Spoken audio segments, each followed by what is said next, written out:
ஆரம்ப காலத்தில் வாலி தன்னை போலவே பாடல்களை எழுதுகிறார் என்பதால் அவருக்கு சான்ஸ் கொடுக்க வேண்டாம் என்று தயாரிப்பாளர்களிடம் கண்ணதாசன் கூறியதாக வாலி தனது போட்டியில் குறிப்பிட்டிருந்தார்.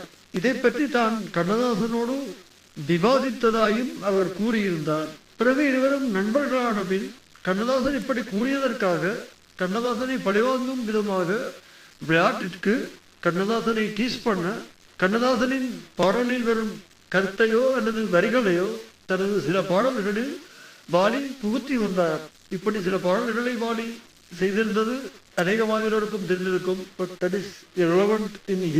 அவர் கண்ணதாசனை டீஸ் பண்ணத்தான் அந்த மாதிரி செய்து வந்தார். 68ஆம் ஆண்டு கண்ணதாசன் ஒரு பாடலை இயற்றியிருந்தார்.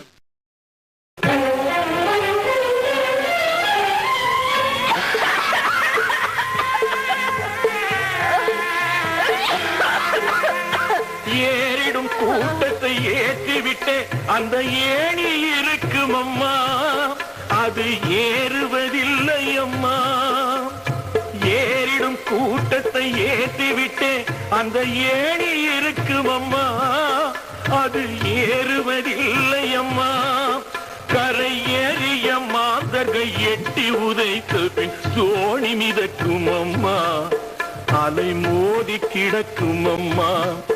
கரை ஏறிய மாந்தர்கள் எட்டி உதைத்த பின் தோணி மிதக்கும் அம்மா, அலை மோதி கிடக்கும் அம்மா.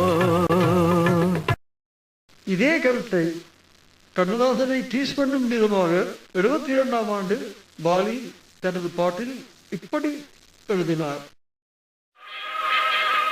வந்தோரை கரையேற்றி அனுப்பும் தோணி தான் மட்டும் தண்ணீரில் மிதக்கும், எல்லோருக்கும் மேலே உறவும் ஏணி தான் மட்டும் தரை மீது கிடக்கும். வந்தோரை கரையேற்றி அனுப்பும் தோணி தான் மட்டும் தண்ணீரில் மிதக்கும், எல்லோருக்கும் மேலே உறவும் ஏணி தான் மட்டும் தரை மீது கிடக்கும். டீசிங் நாளடைவில் மரியாதையாக மாறியது கண்ணதாசனின் இறப்பின் பின். இருப்பினும் வாலி தனது பழக்கத்தை மாற்றாது கண்ணதாசனின் இதே கருத்தை 85ஆம் ஆண்டு தனது பாடலில் இப்படி புகுத்தினார். அது கண்ணதாசனைத்தான் ஞானி என்று சொல்லியுள்ளார்.